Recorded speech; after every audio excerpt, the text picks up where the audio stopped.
नमोस्तु महाराज जी, नमोस्तु नमोस्तु नमोस्तु। महाराज जी, आज हमने वंदना की, बहुत आनंदित हुए और बहुत अच्छा लग रहा है कि हम आपके सामने ये प्रश्न पूछने का मौका मिल रहा है। मेरा प्रश्न यही है कि जैसे हम ग्रहों की पूजा करते हैं नवग्रह विधान में, या फिर नवग्रह स्रोत जो हम पढ़ते हैं उसमें तीर्थंकर से रिलेटेड बातें आती हैं कि तीर्थंकरों की पूजा करनी चाहिए, उनकी शांति के लिए हमको विधान करना चाहिए, ग्रहों की शांति के लिए हम अमुक अमुक तीर्थंकरों की पूजा करते हैं। तो ये जो पूजा करते हैं उनकी शांति के लिए, फिर वो रत्न धारण करने के लिए कहा जाता है कि ये रत्न धारण करिए, तो क्या ये रत्न वगैरह हमको धारण करने चाहिए?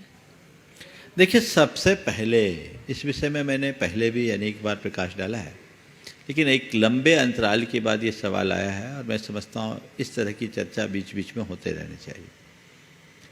हम सबसे पहले ग्रहों के संदर्भ में समझें कि ये ग्रह नक्षत्र का हमारे जीवन से क्या संबंध है। सबसे पहली बात, जैन धर्म के अनुसार नवग्रह है ही नहीं। हमारे यहाँ ग्रह 88 है। कितने हैं? नवग्रह हमारा है ही नहीं, नंबर 1। और दूसरी बात, ये ग्रह नक्षत्र न हमारा बिगाड़ करते न सुधार। ग्रह नक्षत्रों का हमारे जीवन के बिगाड़ सुधार में कोई रोल नहीं है। क्या है? ग्रह नक्षत्र तो अपनी गति से निरंतर गतिशील रहते हैं, चलते रहते हैं। लोग बोलते हैं ग्रह पीड़ता है। मैं कहता हूँ दुनिया में सबसे ज़्यादा पीड़ित कोई है तो ये ग्रह नक्षत्र है, जो चैन से बैठ नहीं पाते। हम तुम तो बैठे हैं, जो खुद पीड़ित है वो दूसरों को क्या पेरेंगे? वो नित्य गति वाले हैं, उनको घूमना ही है, एक पल के लिए नहीं रुकना। समझ गए? महाराज जी सुनिए पूरी बात को, इसको थोड़ा विस्तार से मुझे बताना पड़ेगा, इसके पूरे सिद्धांत को समझिए। तो ग्रह नक्षत्र जो ज्योतिष मंडल है वे अपनी गति से गतिशील रहते हैं। चूंकि जितने भी ज्योतिष मंडल है वे सब ऊर्जा के पिंड हैं, ऊर्जा के स्रोत हैं, आधार है। इनके गमन से, इनके भ्रमण से ब्रह्मांड के तत्वों का समीकरण बदलता है, रसायनों में परिवर्तन होता है। ऐसा कहा जाता है यत पिंडे तद ब्रह्मांडे, जो ब्रह्मांड में तत्व हो सब हमारे शरीर में, हमारा संसार हमारे भीतर है। तो जितने तत्व ब्रह्मांड में वो सारे तत्व हमारे अंदर है। अब इन ग्रह नक्षत्रों के परिभ्रमण से जो ब्रह्मांड के तत्वों में परिवर्तन आता है उससे हमारे शरीर के अंदर के रसायनों में परिवर्तन आ जाता है। कर्मों और आत्मा का जो संबंध है वह भी रासायनिक संबंध है। तो अंदर के रसायनों में होने वाले परिवर्तन से हमारे कर्मों की दशा बदल जाती है, और कर्मों की दशा बदलने से अच्छा बुरा फल मिलता है।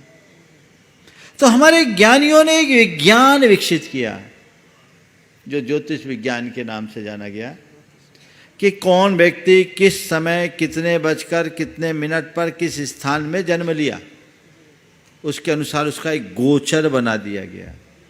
क्योंकि ग्रह नक्षत्रों की गति सुनिश्चित है, किस जगह पर कितने बजकर कितने मिनट पर उनकी क्या स्थिति होगी 1 लाख वर्ष आगे की आज जानी जा सकती।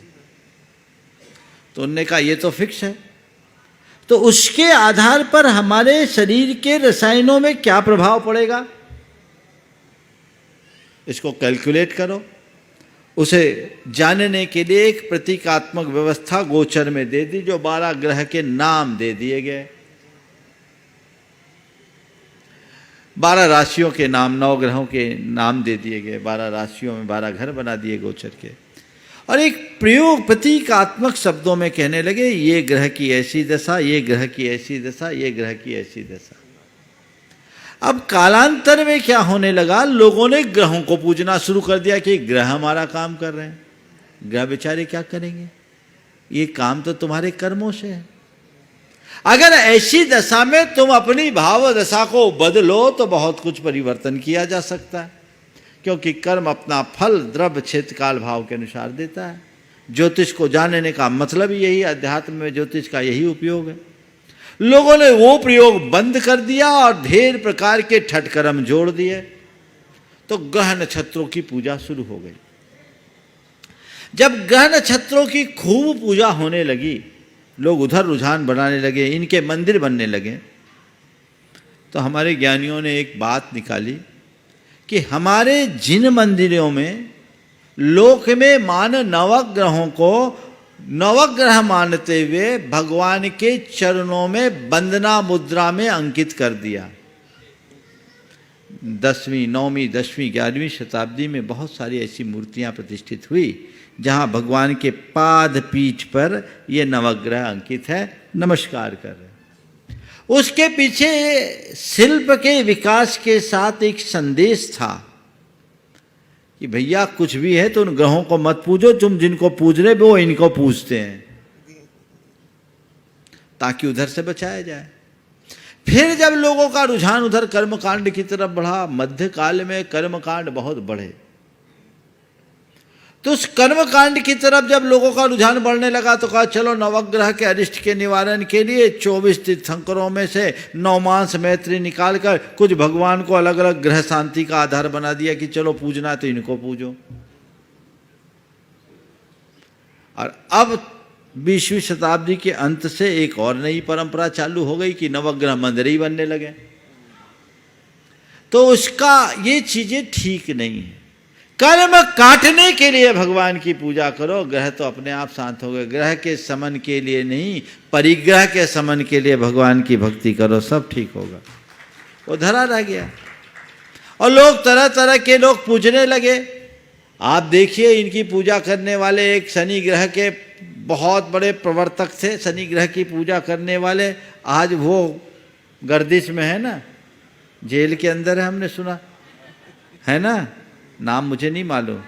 हाँ, नहीं, वो एक शनि ग्रह को पूजने वाले थे, वो उनके बहुत बड़े माने जाते थे। 3-1 साल पहले उनका प्रकरण आया था। तो ये चीज़ें हैं, ये बदल गई, इसलिए इस प्रकार के अंधविश्वासों में बिल्कुल न पड़े और उसी अनुरूप अपना कार्य